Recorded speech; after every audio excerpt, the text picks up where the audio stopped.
চিরকুটে যার নাম উঠবে প্রিন্স তারই বয়ফ্রেন্ড হবে। ইস, যদি আমার নামটা উঠেছে তো। ওহ, জিতে গেছি, এটাতে তো আমার নাম লেখা আছে। রিয়ার প্রেম তো জিতে গেল। চল ঠিক আছে বোন, এখন আমরা ওকে আর বিরক্ত করব না। এই থামো, আমার সাথে ওর সেটিং কে করাবে? চলো তাহলে বয়ফ্রেন্ড বানানোর ট্রেনিং ক্লাস নিই। সব জায়গায় প্রিন্সের আগে তোমাকে পৌঁছাতে হবে। একটু স্টাইলিশ জুতো পরতে হবে। প্রিন্সের পিপাসা পেলে তুমি পানি দেবে। বাপরে, এবার তো ছেলেটা পটেই যাবে। আয় হায় মা, আমার তো পা ভেঙে গেল রে। নাচতে গেলে এমন হয়েই থাকে। চলো ওঠো। আরে বোন, উঠবি না? ও নিজেই আসবে তোকে তুলতে। এবার টপ ক্লাস অভিনয় করবে। প্রিন্স, এইভাবে টুকটুক করে কি দেখছো?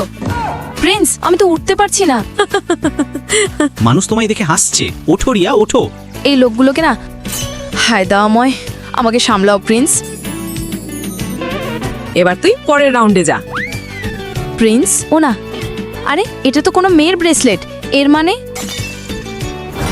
ভাই, এবার আমাকে ব্যান্ডটা দিয়ে দে। রিয়া বান্ধবী, তুই এখানে চুপচাপ বস। তুই যেমন ভাবছিলে ব্যাপারটা তেমন না রিয়া। তাহলে চিরকুটের খেলা তোর প্ল্যান ছিল? ভালোবাসায় এতটুকু চালাকি তো চলে প্রিয়।